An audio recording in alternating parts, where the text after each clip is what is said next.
All right, guys, today's review is going to be a little bit different. It's going to have two parts. The first, we're just going to go over the 5-minute chart as normal.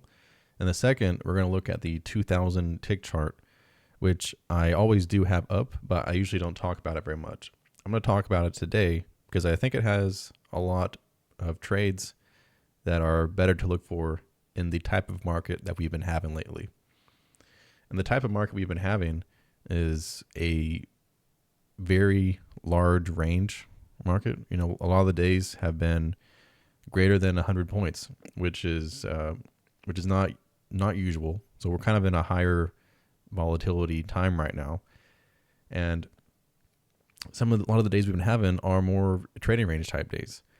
You know, just looking at today, of course, there was a strong sell-off on the open. You know, this is clearly a trend, these first few bars here. But then we're also having these deep pullbacks like this. And then we're also having another deep pullback here, which this in itself would be its own trend. You know, this is quite a strong bull trend. And then at the end of the day, ended up being a sell-off. And so really it's a big trading range, but it is a wide range. It's volatile. There are many points within this range. Looking at the daily chart, what I'm talking about is this area we're in here. We can see very large bars. You know, this FOMC day was a 200-point day. And compare these bars to the bars we were having here, or really anywhere else on the chart. Let me pull up the ATR, the average true range. So that's this down here. You can see lately the average true range has been around 80 points compared to what it was before, which was more like 40 or 60 or less than that. And you know, we have had higher volatility, higher average ranges, but for the most part it's below 60 or closer to 40. So I wanted to talk about how to actually trade the environment that we've been having, which is larger ranges, but the ranges are more sideways. You know, you can see this daily chart. We've been more or less sideways compared to a market has smaller bars, but is more trending. And I think this video will be really important because the market does not always do the same thing, right? You'll have your style and your strategy, and you can apply that one day, several days in a row, several weeks in a row, and then the market starts doing something different. And, you know, you have to make some adjustments. And so that's kind of what I'm going to talk about in this video. So starting off on the daily chart, looking at how we came in to today. So let's say it's, you know, you're starting, it's 9:20, 9:30 in the morning, and you're looking at your day.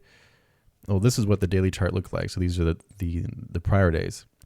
And the market was right around the low of this prior day here. So the market's going to open up right around here. And you're thinking, okay, so what are my immediate targets? So where might the market want to try to test today? Well, two levels. One, I'm thinking the close of yesterday. Closes are always important. Recent closes, the market likes to test those closes. So I'm thinking the close of yesterday. The high of the prior day is also important, but the market would have to get to the close first. So that's what I have marked on my chart as the close of yesterday. Also, this prior low down here. It's the low of the last mini bars. That's kind of the low of the trading range, and the market's gapping down. You know, instead of opening up around here, it's opening up down here. There's been a lot of bearish pressure, and the market might want to test back down to this low. So skipping over to the 5-minute chart, these are the blue lines that I have drawn in here. And we can see never came up and tested the close, but did go lower and tested that prior low. So going into the day to prepare, I like to draw a couple of those lines on the chart at least, and you know, see how the market reacts to them. See if the market tries to get there. See if it just see what it does at those levels. And it might act as a target, and the market wants to go there, or it might once it gets there, it might break through it like it did here, or it might act as support and resistance. So having at least a couple levels like that are always important to have on your chart. Starting off, the first couple bars, this is something I talk about a lot. When you get two bars closing below their midpoints, two decent closes, oftentimes it's reasonable to just go ahead and sell the close of that. Now this one would, if you were to sell here, it would kind of break one of the rules because this first bar is not closing below its midpoint. It's still a large bar. There's a lot of selling that occurred here, and the second bar was a good follow through bar, closed below that low. So I think this would still count. And the idea of people that take that kind of trade, if they're I'm looking for 2 bars in the open, then they're not selling that there for a scalp. They're not selling here to try to get 2 points or 5 points. They're selling here betting that this will be the high of the day and that they'll basically be able to sell for the rest of the day. And it never came back. They never would have been stopped out if they did sell there. So if they sold here, they would have been able to ride this all the way down, through here, and they'd be looking at 50 points of a profit in not even 50 points of profit in 30 minutes if they had sold there. And you can look back, and you can look at the instances of where it would not have worked, right? You would have been maybe you would have gotten profit if you sold here, and but you probably wouldn't have been stopped out somewhere up here. And looking at this day, 2 bear bars, if you would have sold, put your stop above there, you would have had, huge selling the whole day. And so people that are taking that kind of trade, that's what their goal is. They're looking for that high of the day, or if they get 2 bull bars, they're betting that that's the low of the day.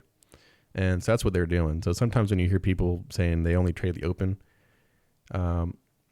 they might be doing that. There's different types of strategies on the open, but that's one. So when you see a couple bars like that on the open, I'm not recommending that you take that trade, but I'm saying maybe think about that. And as the market is moving, think about this might be the high of the day, and I might want to be looking for ways to get short. So as the market's moving down, you can see there's 3 pullbacks here in this first move. First bull bar here, second bull bar here, and then a third. And so when I see 3 pullbacks like that, I'm thinking wedge pattern, and wedge is a reversal pattern. So drawing my line here when we have that wedge. So if I was short somewhere through here, I'd probably want to get out above this bull bar. Right, it's on the open. We're far from the moving average. We have this wedge pattern. Probably if I was short, I'll go ahead and get out above that bar. So a wedge pattern often will have 2 legs. So after a wedge pattern, it'll often have 2 legs. So we can see wedge pattern, and then 5 strong bars up. These bars aren't too large, but they're consistent, and there's gaps in them. Right, this low is higher than this high here. That's a gap. We have 5 bars up with no pullback, so that's a fairly tight channel up. That's a first leg, and then pullback second leg. So we're getting the second leg up near the moving average, and the market is just looking for a second leg up after this. That's kind of the minimum requirement that they're looking for. So after they get the second leg, and possibly a double top here with this at the moving average, probably the sellers are going to start looking to enter again, right? So they're making money all through here. They got out somewhere in here, and then the computers and the people they're sitting there waiting to try to get short again, and this area is where they're going to be looking to get short. So people start selling again up here, and then the market moves down. You could argue that this should be a sell here, and I do think that's a reasonable sell. I think if you're taking this let me mark it just so we can easier to see what I'm talking about. I think if you're selling below here, I think that's reasonable. I think you can go for a swing or a scalp. So if you were to take a swing on that, you are betting that it goes below these lows, and you would have been ultimately fine. this is one of the reasons I'm going to talk about the tick chart, because I think there's a lot better entries on the tick chart. My concern was selling here. I do think it's okay to sell there. I think it's the right idea. The bigger picture is the market is going down, but we have had so much trading range price action in the last few days that it just makes me concerned about trying to sell here. Your stop is 12 points up, and you're kind of selling near the low of what might be a range. So that's just my concern selling there. I still think it's okay, but that's why I would probably just hold off on trying to take that kind of trade, and I'll show some better ideas for trades in the part 2. Then I like to try to look for breakouts. When the market is moving down, often I will be kind of early on betting on a breakout. So, I might be trying to think of trying to short blow this, betting on a breakout, or short somewhere through here. And oftentimes I will be okay doing that. That'll work out well for me. But the issue is that the context is that we are in a bigger trading range. So when we're having these trading range days, these breakouts, like trying to bet on selling below here or selling down here, those breakouts are even less likely to occur. So, I'm unable to take these trades when I normally would be looking to try to take shorts somewhere like that.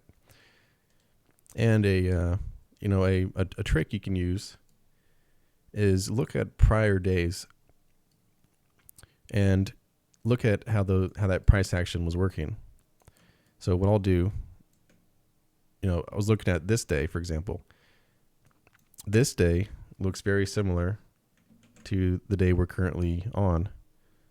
So let me screenshot that, and I'm going to put it next to our chart here.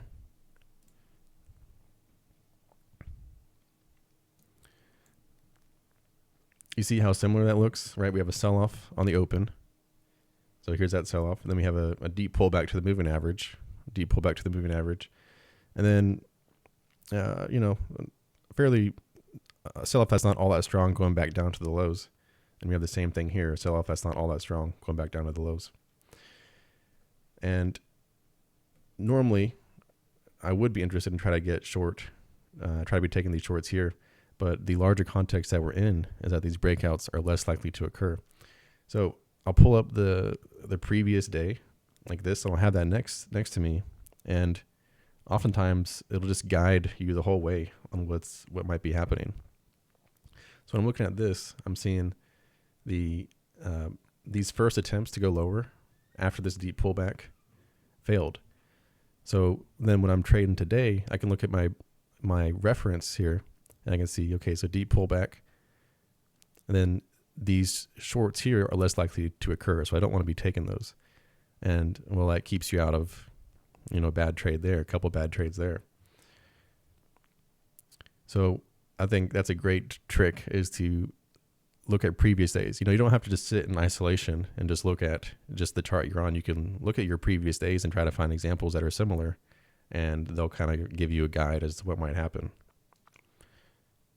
So after these lows, the market started moving up fairly strongly. And as always, I'm looking for there to be gaps. I let the gaps guide. Okay, my mouse went out there for a second, so I had to pause the video.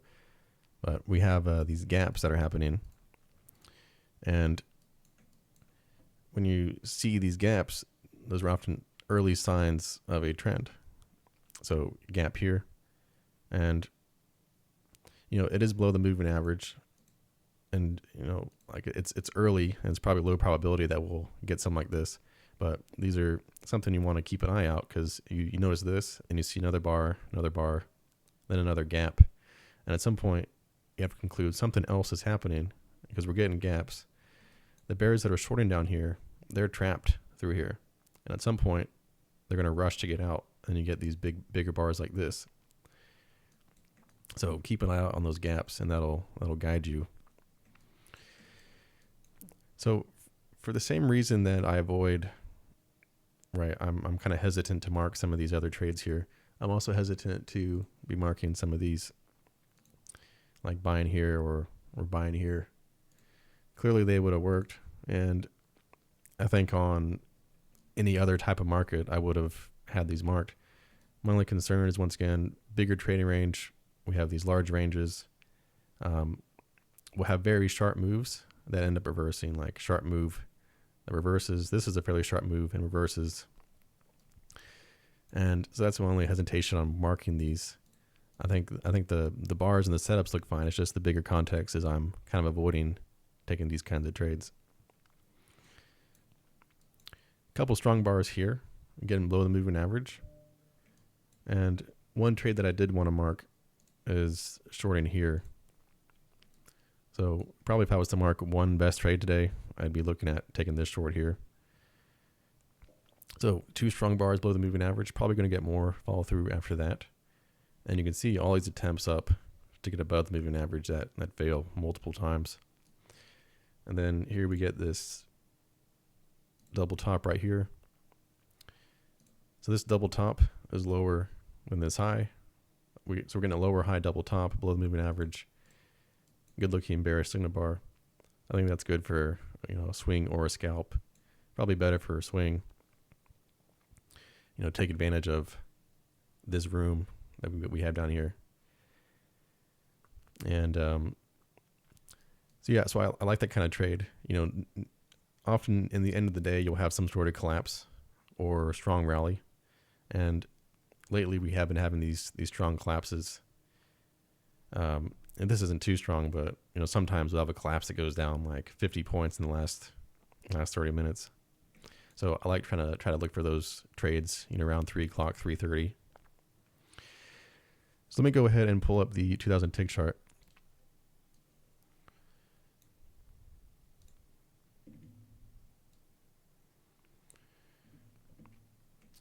All right, so why am I talking about the tick chart here? And we're on the part 2 now. So why am I talking about the 2000 tick chart? Well, when you're seeing large ranges, larger moves or larger trends, then I like to go down to the tick chart because it gives you entries on a lower time frame. So you can see what the larger time frame is doing and then take orders on this shorter time frame. So how I'm looking at this, when we see these big moves like this, some of these bars are 20 or more points, then that means there's a lot of movement, but we only have so many entries on the 5-minute chart and our risk is large. So, if I was shorting here, I'd have to be risking more than 20 points. And, it's only, you're kind of putting a lot on just one trade versus going down to the tick chart, right? I have dozens of entries that I can consider every day, more than several dozen on a big day like today. So I want to go ahead and talk about some of those. And so let's look at, I'm going to mark this. So looking at this trade, so this is at 9:52, this trade right here, and pulling up the 5-minute chart. So that's occurring right after this bar closes. Okay, so when I'm looking at the 5-minute chart, I see big gap down, moving average is pointing down. We're having big ranges. Good chance the market is going lower. So I want to try to find entries. So what I'll do, I'll pull up the tick chart. And basically what I'm doing, you can keep it real simple, is look for pullbacks to the moving average and sell below bear bars. And, so this is an example here. Pull back to the moving average. Bulls try to make an attempt up and then failed. Get a large bear bar and go for 2 times your risk. Perhaps you could go for more than 2 times your risk. If the range is large like it has been, maybe you can go for 20 points or 30 points. So, so this is a fairly large bar even on the 2000 tick chart.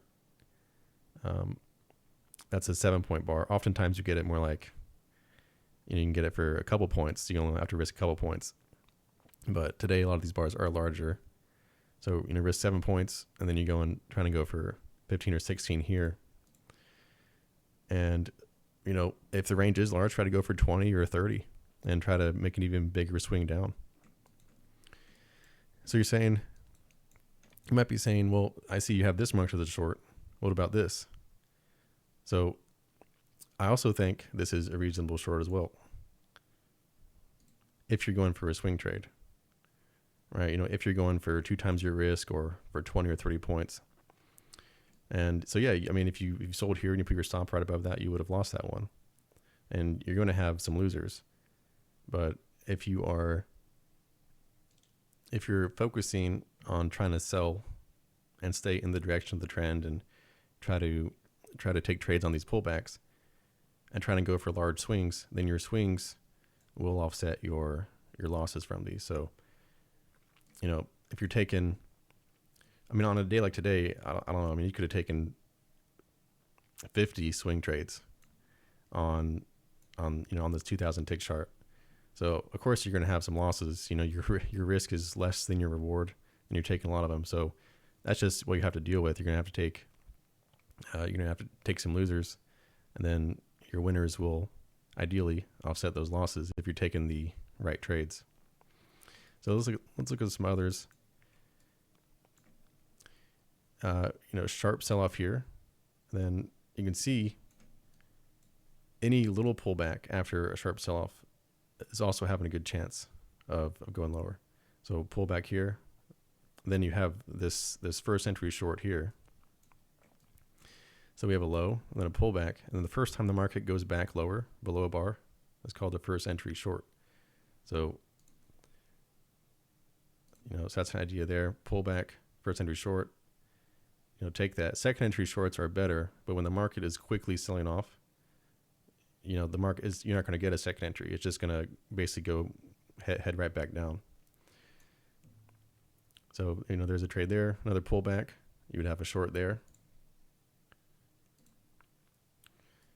A little pullback, you could, possibly go short below that, but you'd probably still be on this trade here. First entry short, maybe you take that. Like I said, it's better to wait on a second entry short, sell them here after it's tested the moving average. I think I'd probably be hesitant on taking this first short here because we have had a bit of a stronger pullback here. So that's different from what we've been having here. We were just one bull bar all the way down here. And now we've gone, we've had a fairly large sell-off now, and now we're starting to get some bears taking profits, which is causing these bars to go up like this. So I'd probably wait on the first entry short there, and then it'd be better on a second entry short here. So you can see once the market starts to weaken, it's probably better to start waiting for a second entry short. And so shorting below here, go for 2 times your risk, and that'd be about 8 points or so. So you can see here I can just risk 4 points instead of having to risk like 15 or 20 points to take trades on the 5-minute chart. And I can really take advantage of lots of these smaller moves that are happening in the day and really try to collect a lot of the points. So another thing to add to this, we can see that the market it's moving up here. We're above the moving average. You can even draw a channel in. So the market's moving up here, and it can be okay to take these longs here. I think it'd be better to just wait, because what's happening on that tick chart is that's this here. And where are we? We're still below the moving average on the 5-minute chart. So the general pressure is still downwards. So on the tick chart, I would rather be selling below the moving average on the tick chart instead of trying to buy above the moving average. All right, so I would recognize this as a pullback and a downtrend, and I would probably just wait on this.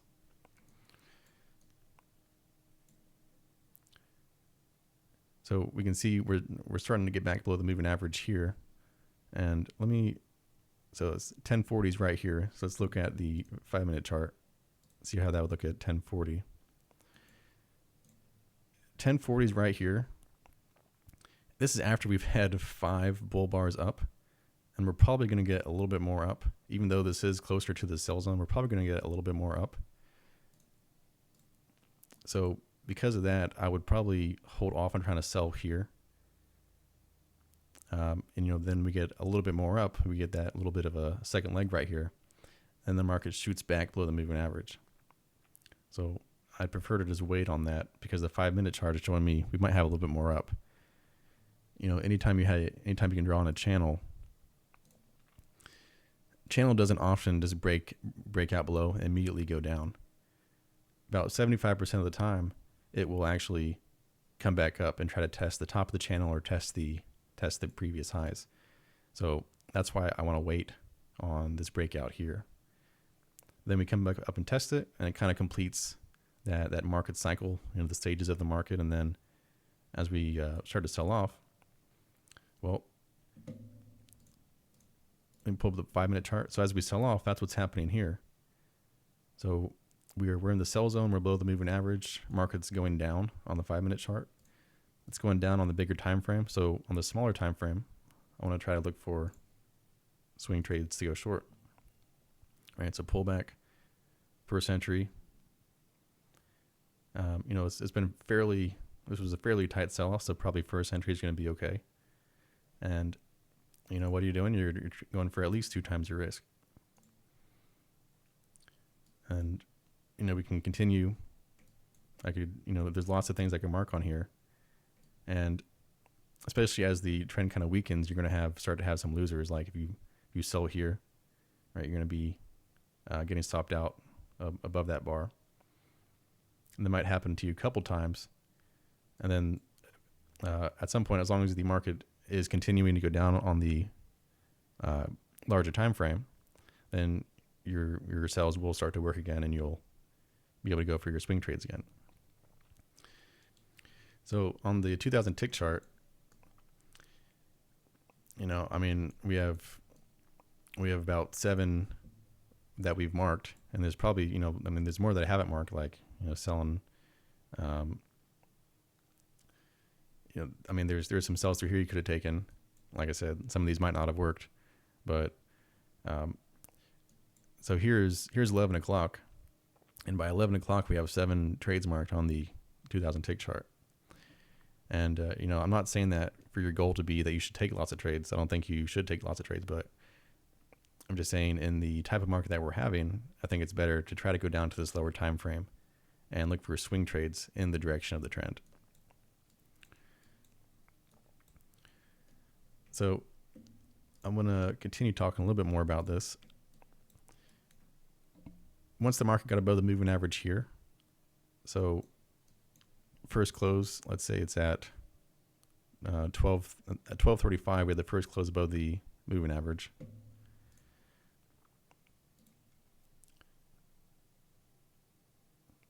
Um, 12:35, so that would be here. And so the 5-minute chart, we're above the moving average, and so people will start to look for swing trades on the 2000 tick chart. And so we can see there's several pullbacks through here, and I think the best one is this this double bottom and this second entry here. So let me pull up the 5-minute chart one more time just to show you what it's looking like. So on the 5-minute chart, we're somewhere in here where we're getting gaps. We're above the moving average. So above the moving average on the 5-minute chart. Looking at the tick chart, 2-legged pullback here, double bottom at the moving average, and second entry. So pullback first entry long, pullback second entry long here. And on this, I was kind of playing around with this. I think I have this as 4 or 5 times your risk. And of course, any of these buys also could have gotten 4 or 5 times your risk from here. So, if you just waited the whole day and just took this one trade, that'd be a 25-point trade right there. So, and we're only at 1 o'clock. So if the market's going to be how it's been, where we are having these large bars, large ranges, then I think that's how you want to be trying to look at the market and trade it, right? If you see the market's having a move on the 5-minute chart, and go down. If you're below the moving average, try to get short on the tick chart. If you're above the moving average, try to get long on the tick chart. And that's going to keep your risk smaller. It will allow you to take more swing trades, which is, and I recommend trying to take swing trades. I think you'll learn a lot by trying to trade like that. So, a lot of you that might be newer to watching this channel might not know that I do have that tick chart up. I just don't talk about it very much. So I have 2 monitors, and the tick chart's always on my second monitor. So when I'm seeing a strong move on the 5-minute, but I don't really see an entry on the 5-minute, that I can go over to my tick chart and look for an entry there. And that's why I enjoy doing that. And from what I can tell, we're probably still going to have larger bars for a while. And we're probably still going to be having these sort of trading range bars on the daily chart for a little bit. So I think probably there'll be fewer trades that I like to take on the 5-minute chart and more trades on the 2000 tick chart because of the larger volatility. So, that's how I'll be kind of shifting my focus on trading for the next, little bit until we get back to, days like this where the ranges are smaller and there's less volatility. But, the elections are over. Trump is coming in 9 days. Trump leads to more volatility in the market, right? He tweets, he says things, and then the market goes crazy and it does something. So we're probably going to have larger volatility, probably for the next, not necessarily like this, but for the next 4 years, it'll be more volatile than it was under Biden, just because, just by the nature of Trump, and everyone knows he moves the markets. So, of course, the 5-minute chart will always be there. I think for the next little bit, I'll be shifting my focus more to the 2000 tick, and I'll be trying to add the 2000 tick to some of their reviews and put more content on the 2000 tick, because I do think it is a great way to trade. Guys, thank you for watching. I know this was a longer video. I hope this was helpful. I kind of packed a lot of information to one video here, but thank you for watching, and enjoy your weekend, guys. See ya.